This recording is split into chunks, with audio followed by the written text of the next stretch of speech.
want to just kind of really quickly talk about Mandalorian Season 3's trailer. I'm going to go ahead and just kind of talk through it mostly, because if I sit there and play it and then talk back, this thing's going to be very long, and I'm about to go to sleep for work, so I just want to fly through this. Our people are scattered, like stars in the galaxy. What are we? What do we stand for? I already like the speech that's going on right here at this very beginning. Our people are scattered, like stars in the galaxy. Like talking about the fact that the Mandalorians are divided across the galaxy, and like how do they reunite? What are Mandalorians at this point? But what's first off, I want to point out interesting. There are 7 Mandalorians here in this group with him, and like, one of them you can kind of see through here. Our people are scattered. Sorry. Like stars. Second from the right is Paz Vizsla, meaning that he kind of just follows Djarin at some point, which I find interesting. If this is an end part of the show, mid part, no idea, but I find it very interesting. We'll see what happens. What are we? What do we stand for?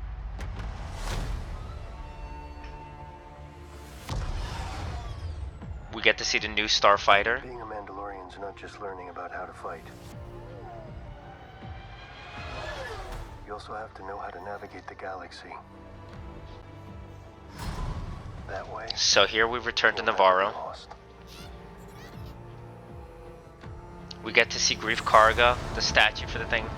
First off, I want to show you right here. You can very clearly tell that that is a new astromech at the top, at the cockpit, right behind the cockpit, which means that at some point Mando takes on a droid, which I find interesting because the man hates droids with a passion. It's really interesting to me of a concept. Also, I want to go back for a second because when he goes to meet Greef, there's like a new droid head over here on a C-series protocol droid model. I'm curious to see what that's all about, but let's kind of go back to here.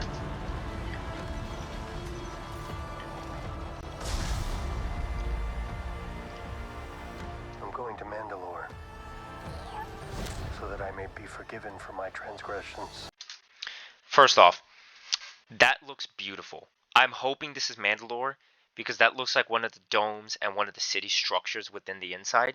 But what surprises me is the fact it's lush and green, because what we have seen of Mandalore has been very like sand dunes, salt dunes kind of thing.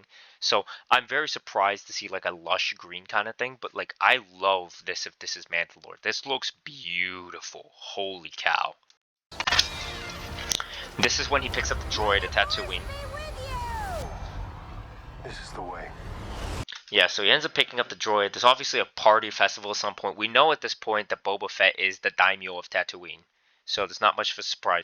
But I find it interesting he's taking the droid during the celebration and leaving. So we have to wonder what's going on here, what leads to this. But what we do know for sure is the fact that the droid in the trailers can at least be marked as a before droid and after droid, and we can kind of go from there to assume at what points what parts are part of that show. So we could just do it as a before and after, and we'll be able to figure out maybe some parts of the show. There's something dangerous happening. We get to see Coruscant. There's Dr. Pershing. Really great to see him again. By the time it becomes big enough for you to act, it'll be too late. I wanted to let that dialogue kind of finish, but hold on. There's something dangerous happening out there. So we have Dr. Pershing. I don't know if he's like working on a pardon or a thing with the New Republic or something. I'm very curious to see why he's here. There's that weird another droid head kind of thing. So I'm interested in seeing if they're just bringing new models or something. But this guy's tried to arrest Mando like 2 to 3 times at this point in the show, whatever. And the fact that he is now having to basically be like a New Republic contact for Mando, I assume, the replacement for Cara Dune, since Gina Carano is no longer in the show.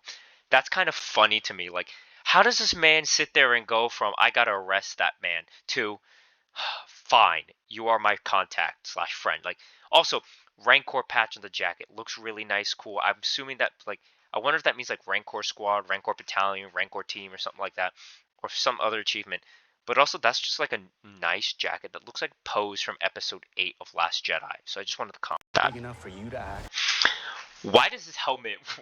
This is going to take on a context. Why is his helmet covered in external sweat? I'm just kidding. That's water droplets. But point being, this looks like a hallway in the Mandalorian cities or ruins and stuff. So it's just Mando, Grogu, and what we assume is a hall. I'm going to assume is a hallway. I'm very curious what he's looking at because that doesn't really make sense from a viewer's point at the current moment.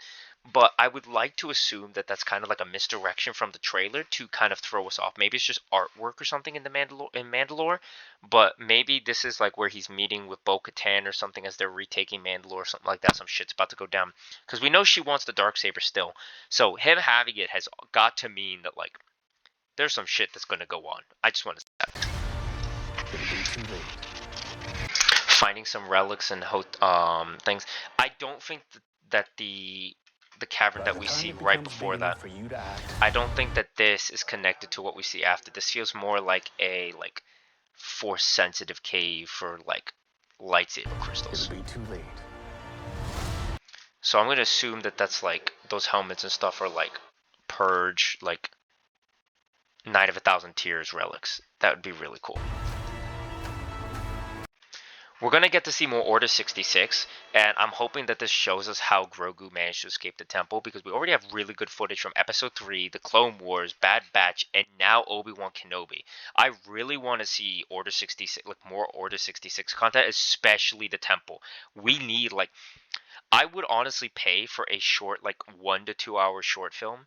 That's not 2 hours, is not short. I would pay for like a 45 to an hour short film or single episode of just the Jedi Temple during Order 66. That is something I would pay to see, like Vader, the clones, the Jedi. Like I want to see it all.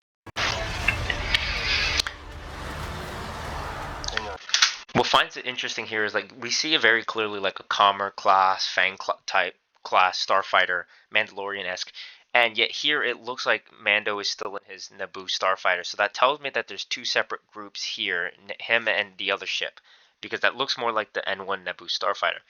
But I'm curious to kind of see what exactly is going on that they have TIE interceptors going after them. This is a droid bar, very clearly. Astromech's B1 droids that we haven't seen in live action since the prequels, and a bunch of other interesting droid models. This bar looks like the bar from Kijimi in Episode 9, Rise of Skywalker. I think that's the same bar behind where that droid is, that John Williams played like a bartender sort. So you'll see why I say this later, but this kind of looks like Babu Frick's tavern kind of thing. That kind of looks like Mandalorian's obviously bluish, kind of are not perfect, so they're probably not the Night Owls, but it looks like they're dropping into a city which at first glance you can kind of scream like that looks like Batuu, Galaxy's Edge, but no. In this next frame here, first off, this kind of screams more Kijimi right off the bat, and second off, you can see a lot of the like two other Mandalorians that we kind of saw from the first 10 seconds. There's the one in the middle, and then there's Paz Vizsla, who's kind of taking the attention of the screen. Also, rip the Mandalorian in the right, who's just laying there dead, bro. Like, rip that guy. So, but, Mandalorian's fighting in cities. There we go. There's Babu Frick. I have no idea who's that next to him, but... This is the way.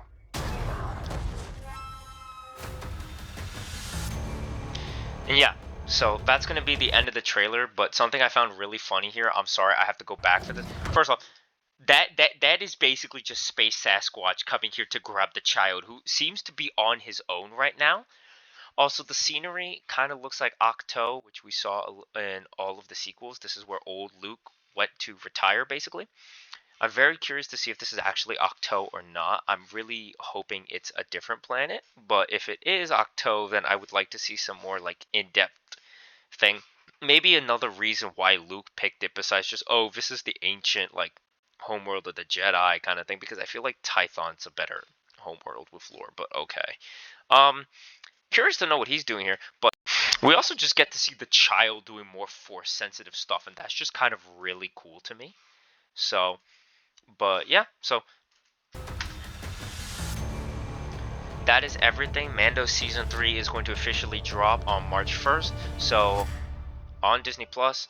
I hope that you guys had like a lot of fun just kind of hearing me ramble. If you want to watch the trailer yourself without me rambling, I will put a link down below. I'm really sorry. It's just I wanted to get this out as fast as possible. But yeah, so that's going to be it from me, guys.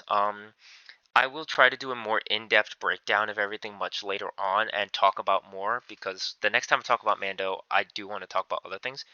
But that will be it for now. Hope you guys have a wonderful night, and I will see you all around. So take care, stay safe, and may the force be with you.